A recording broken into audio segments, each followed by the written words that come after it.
John, wouldn't you say that what we're dependent on we call reality, and what we don't like we consider an intrusion in our life? Consequently, I feel that what's happening is that we're continually being intruded upon. That would make us very unhappy. Or we surrender to it and call it culture. Call it culture? Or whatever. Give me an example. What would be an intrusion on your life, for instance, that you would call culture? Well, this weekend I was on the beach. Yes. And on the beach these days are transistor radios. Yes. Blaring out rock and roll. Yes. All over. Yes. And you didn't enjoy it? Not particularly. I adjusted to it. How? By saying that, well, I thought of the sun and the sea as a lesser evil. Well, you know how I adjusted to that problem of the radio in the environment. Very much as the primitive people adjusted to the animals which frightened them, and which probably, as you say, were intrusions. They drew pictures of them on their caves. And so I simply made a piece using radios. Now, whenever I hear radios, even a single one, not just 12 at a time, as you must have heard on the beach, at least, I think, well, they're just playing my piece. That might help me next weekend. Yeah, and I listen to it with pleasure. By pleasure, I mean I notice what happens. I can attend to it rather than, as you say, surrender. I can rather pay attention and become interested in the, well, what it actually is that you're interested in is what superimposes what. What happens at the same time, together with what happens before and what happens after. Yes, but I can't think unless thought is something of the past. The other night I met some friends in a place which I was very nostalgic about. I used to go there and talk a lot. No one could hear each other. Because of this? Because of this. Yeah. Well, this brings up the remark of Satie's that what we need is a music which will not interrupt the noises of the environment. In other words, we might then need thoughts which would not impose upon the transistorized radios.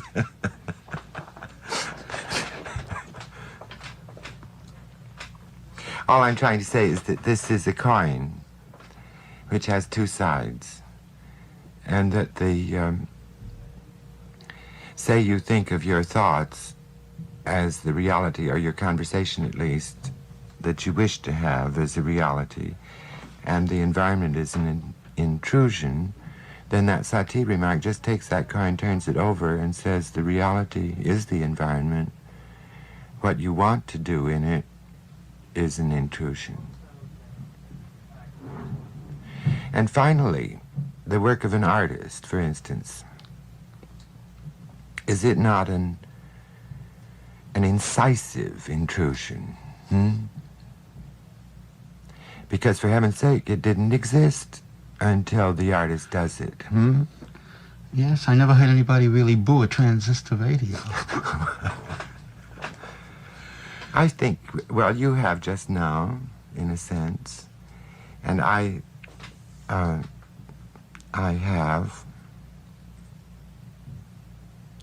done it. formerly, when I would go into any friend's home, out of deference, to my tastes, seeing me coming, they simply turned off all the any radio that was, or even a disc that happened to be playing at the time.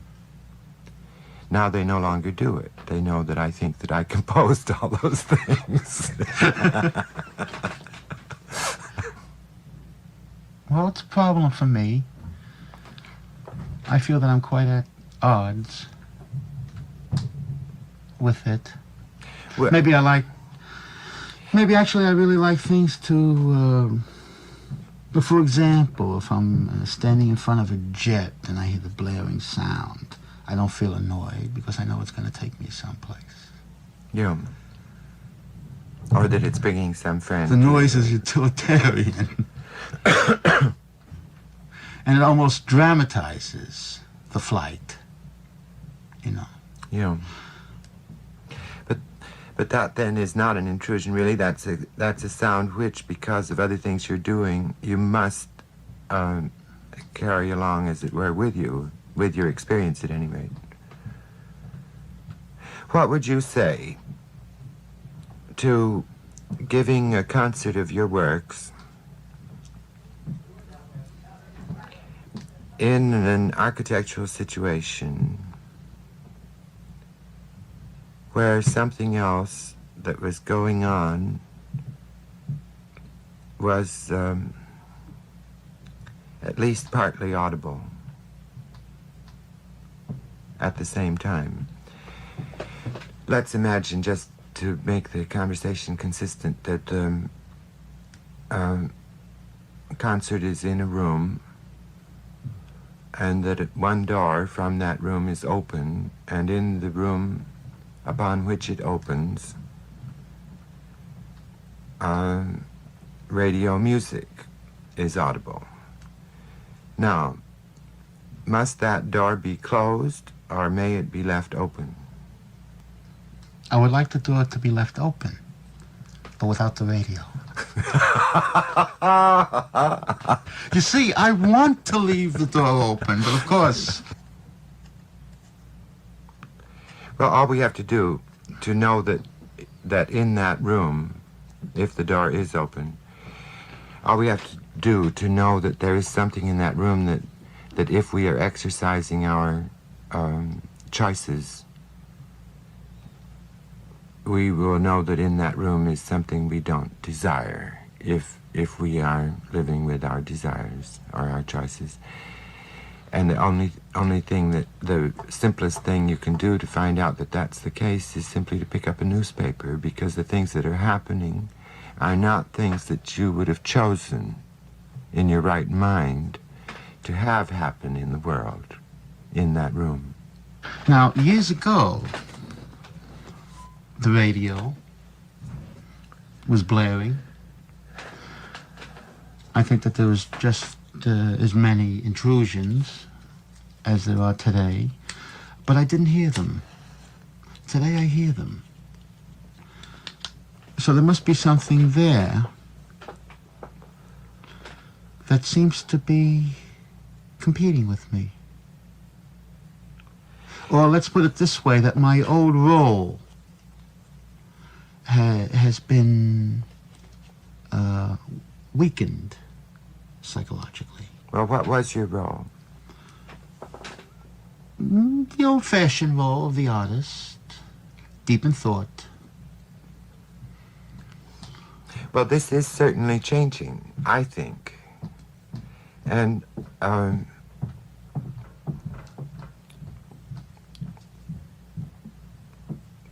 since it's perfectly clear that you're a magnificent artist in that role of being deep in thought, what I would like to see is how magnificent you are intruded upon. What do you think of that idea? Do you recall, isn't this true that once when we had one of those conversations we so, I'm sure each of us so remembers walking through the streets of Lower East Side and the village and whatnot, until late hours at night. I think I expressed once the idea that you had discovered a world, a musical world, because it was your music really that opened up everything. Your piece, the what was it called? The one for, I think the first one was for piano. Projection. Projection, yes, and you wrote it down at Monroe Street, and David Tudor and I were in the other room, and you left us, and you wrote this piece on graph, giving us this freedom of playing in those three ranges, high, middle, and low. And then we went in and played the piece, and it was then that the musical world changed. Now, not just the musical world outside of you, but the musical world inside of you, in this role that you speak of, deep in thought. Nevertheless, the thing I think I said to you once on that walk through the night is, now that you have opened up this world, let us see all the things that are in it. Now, among the things that are in that world is this situation of, granted, someone deep in thought, his being intruded upon. Yes, but that's become the image. That's become the image. No, there are many images now, I would say. I don't think we can count them any longer. I mean, for myself, it's become the predominant one. Yeah. Of someone who is thinking and always interrupted. Yes. In this thinking. Yes. Which, of course, is always a marvelous thing, because you begin to see that what you're thinking about isn't that important to begin with. Yes. I always found there's something a little too pretentious about thought to begin with. Also, any given thought has an enormous potential. It gets into our heads and won't go out for years and years and years. At the same time, just simply stated, I can't conceive of some brat turning on a transistor radio in my face and say, the environment. But all that radio is, Marty, is making available to your ears what was already in the air, and approach and available to your ears, but you couldn't hear it. In other words, all it is making audible something that you're already in. You are bathed in radio waves, TV broadcasts, probably telepathic messages, from other minds deep in thought.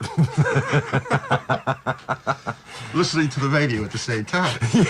And this radio simply makes audible something that you thought was inaudible. Now, most painters I know, they all listen to music when they work. Franz Klein loved Wagner. He used to listen to Wagner. David Tudor, when he practices, which he does so rarely now, but any time he does practice, he immediately turns on not one, but several radios, and often a TV set at the same time. You might compare it with the Tantric Buddhist discipline. You know of those disciplines? No. To meditate while sitting on a corpse, or in the course of sexual intercourse. In other words, to make the situation in which you're deep in thought a really difficult one in which to be in thought. Now, what happens there? There is obviously an intrusion against which the at least we imagine, the person in meditation steals himself. Now, does he or doesn't he? We won't know, because what would enlightenment be in that case? Would it be being blind to your environment, or would it be being quite aware of it and at the same time deep in thought? Yes. I know what's happening, though. I know what's happening for myself, where 15 years ago, where the perspective of the sound in the piece, even though it did try, and I did try, to embrace that which would cast a shadow on my work. Many of my pieces I wrote almost... Actually, I remember once I even wrote a piece just trying to capture the pulsating of the tires going in the rain on the drive. But it was all still distant. It was on the outer edges, so to speak, of the piece. And now what is happening is that the focus is different. I find myself right on top of all the things which in the past I found unaesthetical. Now, I still find it unaesthetical, but I'm on top of it. So a journey was made. I certainly don't want to then make the leap, wherever this leap will be, into a situation where, not unlike a car ride I was in with Larry Rivers, and we passed a garbage dump. And he says, you know, a little grapefruit on the left will just give it a nice color. Yeah. I've had similar drives through the country on our tours with Bob Rauschenberg, where he'd see the sunset or something and criticize it, and suggest that the colors be different and the trees in different positions. But like humor, What was it with Larry? Was it humor or was it...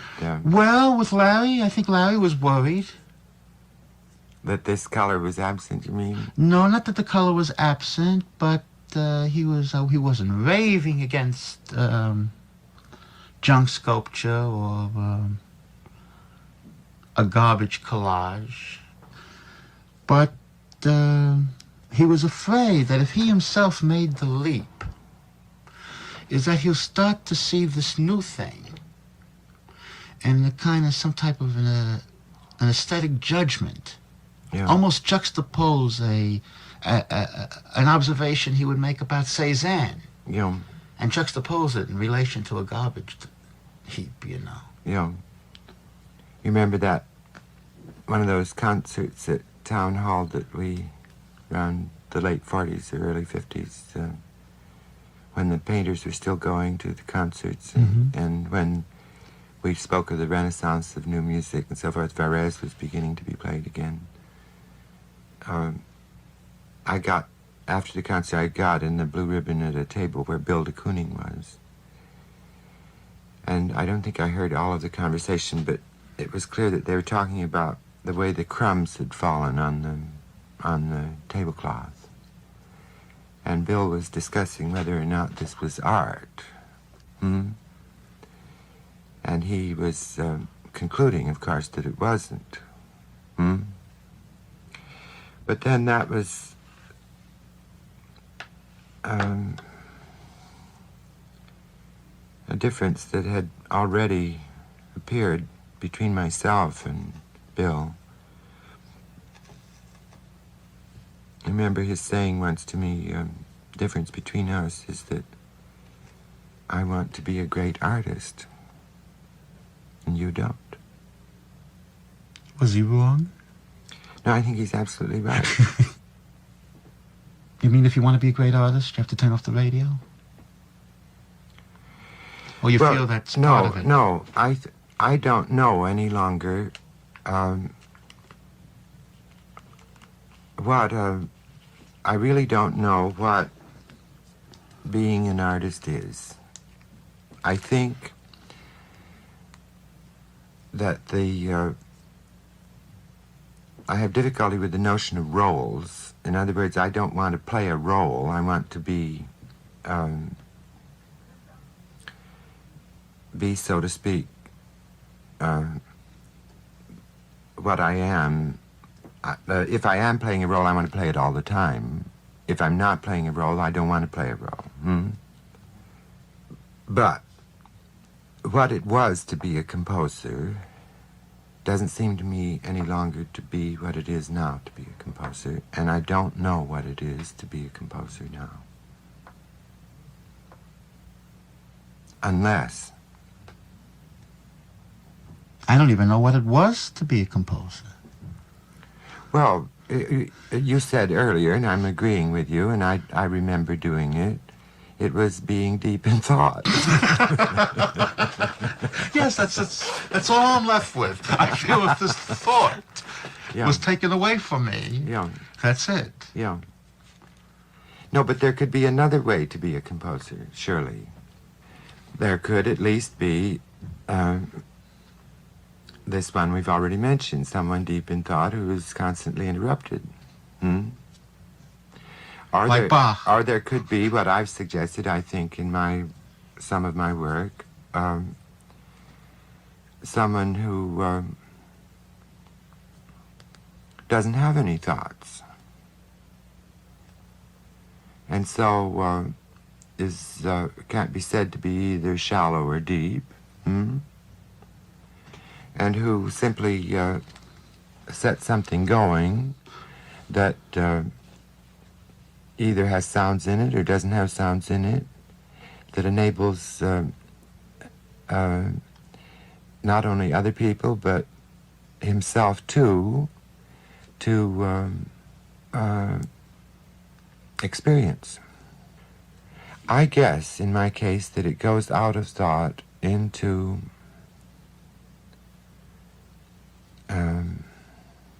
experience. This was certainly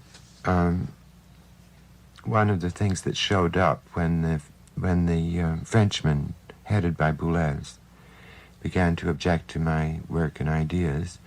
They objected to the notion that music was made of sound. Yes, I always thought that was extraordinary. It was like the medical profession objecting to the fact that Semmelweis said that they should wash their hands when they perform an operation. No, I think one of the things that has happened is that it's become clear that we can be, not just with our minds, but with our whole being, responsive to sound, and that sound doesn't have to be the communication of some deep thought. It can be just a sound. Now that sound could go in one ear and out the other, or it could go in one ear, permeate the being, transform the being, and then perhaps go out, letting the next one in. And then whether or not an idea developed, the hardest thing in the world, of course, is to have a head without any ideas in it. But that's always the best work, Always was. That's perhaps what you mean by deep in thought. Oh, no. Many times, if I'm in deep in thought, it's just to get rid of the ideas. Exactly. To get to the point where to get to that, I don't know what you would call it. You might call it an ocean. To get to that, for me, it becomes almost like a physical stamina to just go on with an empty head. That's what I mean by being deep in thought. Yeah, if it's like an ocean with fish in it, and the fish are thoughts, that you've gotten to the point where the view is so full of the ocean that you don't notice the fish. Yes, it sounds like my new piece. But maybe I don't want the ripples to come in. But does it matter? You mean the ripples? Or what do you mean? We expect them. Well, as a matter of fact, we couldn't live without them. Back to impermanence. Or the ocean couldn't live without them. Ocean wouldn't be ocean without them. I'm just reading a thing I got in the mail from a behavioral psychologist at La Jolla in California, Richard Farson. And he said, he says near the beginning of it, that we used to settle down, say, in some change that we made. And there would be a period when we could, so to speak, adjust to this change. But that it becomes evident that we are going to be living in a situation which is, so to speak, change itself. He has one very interesting remark in that article, too, to support his thought.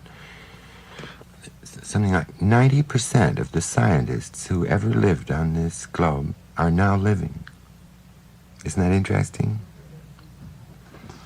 You mean that there is such an influx of scientists? This is what we're living in, is a period in which changes brought about by this activity of research and technology and so forth is producing, well, those transistorized radios, etc. Oh, then one almost could say that 90% of the artists are no longer living. Of those deep in thought, probably. Yes. You know, I had certainly this feeling when I was asked by the Kenyan Review to review the Schoenberg letters, you know. I don't know if you read them. Yes, I read them, Jim. But reading that book, and I worshipped Schoenberg, and reading the book brought back that feeling of awe and so forth. He appears in his writings and in his mind and everything to be. I tried to think of anyone else like him now, and I couldn't. The closest I could come to it, say, was Stefan Volpe. There's a little bit of it, but quite different in Caroline Stockhausen. Then again, outside the field of music, in painting, the question arose recently of reestablishing Black Mountain College. And it was clear to anyone who knew Black Mountain that it depended upon the personality of Joseph Albers. And he's no longer available for such a post. Well, who could take his place? And you just don't know of anyone like that. They don't, as you say, they don't live anymore. What happened? Another question we could ask is, when did it happen? And we don't really know the answers to any of these questions. We'd say, well, maybe it happened toward the late end of the 50s, or maybe it happened in the 60s. And furthermore, there was a difference, an essential difference between Schoenberg and Joseph Albers already. I would say from those letters and from my experience of Schoenberg that he was, Black Mountain would not have been Black Mountain under his direction, because Albers already introduced into the life of Black Mountain College an enormous amount of permissiveness. But he was able, on occasion, to draw that whole thing together into a kind of a German image, where everyone would click his heels and stand at attention and took him seriously. And then when he unclicked his heels, they all went back to not attending their classes and doing whatever entered their minds, graduating or not graduating. Schoenberg would never have permitted that kind of situation. Yet, Black Mountain was a glorious situation, so much so that one would like to revive it. And one doubts whether one would want to revive Schoenberg's own image of a school. You know, in his letters toward the end, they wanted him to establish a school in Israel. Yes. And he spoke of it as the graduates from this school would be priests. And it would have been a quasi-religious situation with no one smiling, ever. How can you smile if you're deep in thought? But what's the need for Black Mountain when this whole permissiveness seems to be like one vast Black Mountain? Well, it must be that what they want in reestablishing Black Mountain is the discipline side of it. The clicking of the heels part of it. You mean this permissiveness is not getting anywhere? Not that, but people have not found out how to assume this permissiveness as a responsibility. Or they would like that, something like that, I think, to happen. Maybe I'm wrong. Unfortunately, with permissiveness, there usually comes a very quick type of boredom.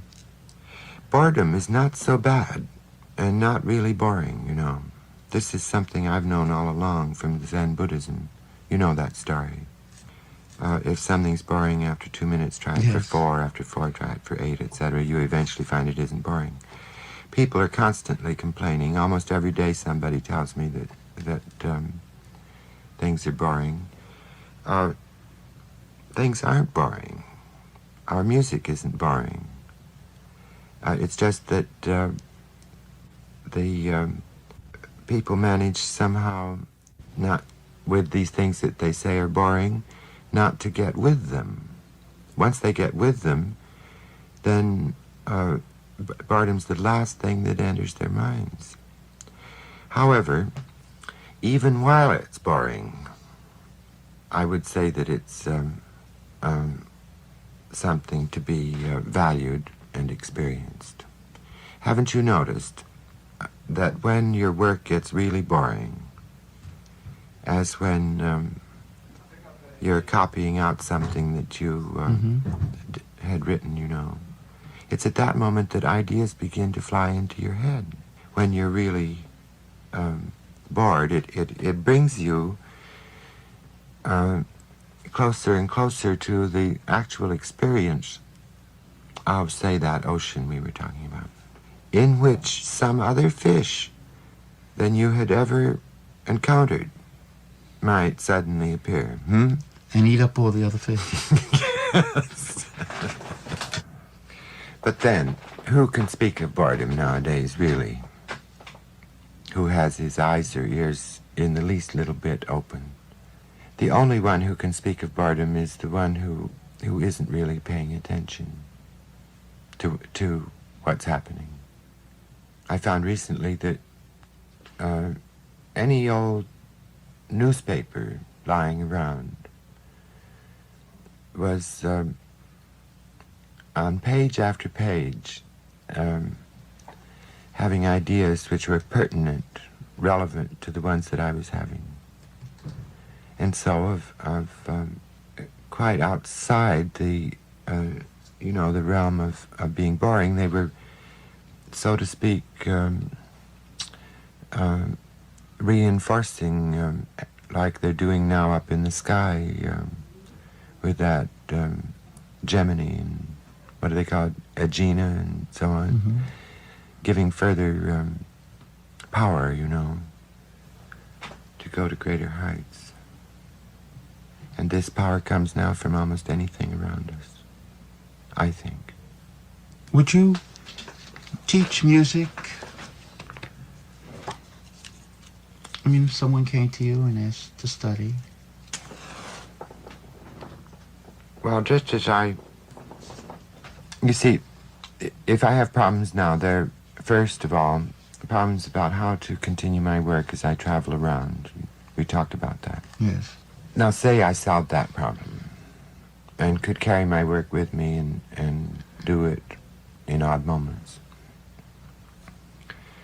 If I had a student, formerly I would have said that the first obligation of the teacher is to be present when the student is present.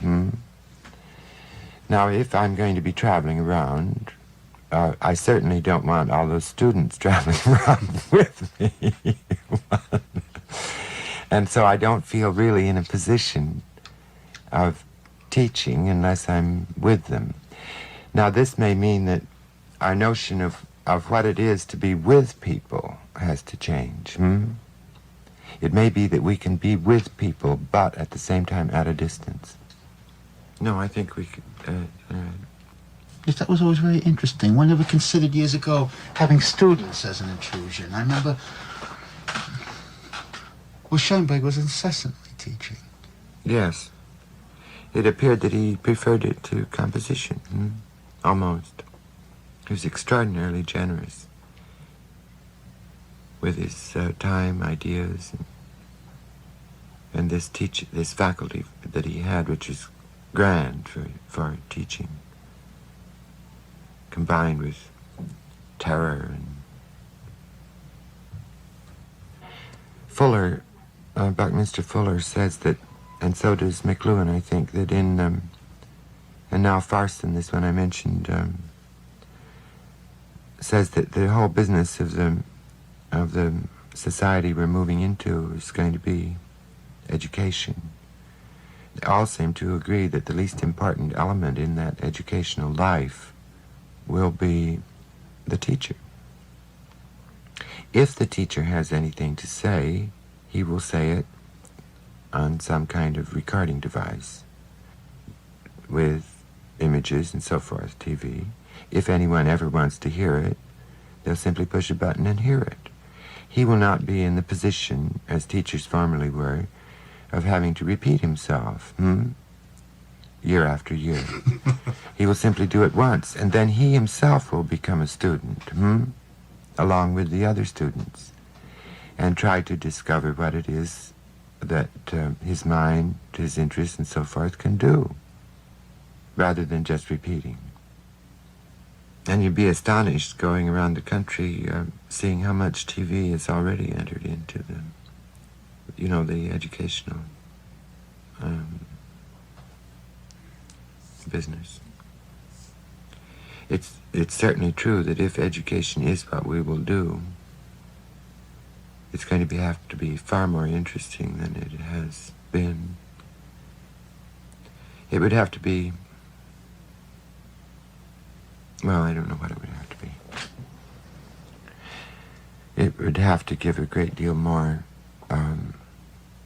confidence to the students themselves to do their own work. Well, I don't think that'll ever be adapted in music departments. Well, I think they're going to change. You know, there was a terrifying story. We were at a famous school, and at a famous seminar, graduate seminar. A young composer brought this piece in, and his teacher, a world-renowned composer, told him to change it. And the student said, who wasn't really a student, he was a young composer, said, "But I hear it this way." And his teacher said, "You are here to change your hearing." Who was, did you say who that was? No, I didn't. You didn't. It's very curious. It could, if I knew the circumstances, I'd know whether I went on one side or the other. I'd say whether I agreed with the teaching. Certainly one doesn't want a fixed way of hearing. Either the one or the other. I'd like to have my ears so I could hear what there was to hear.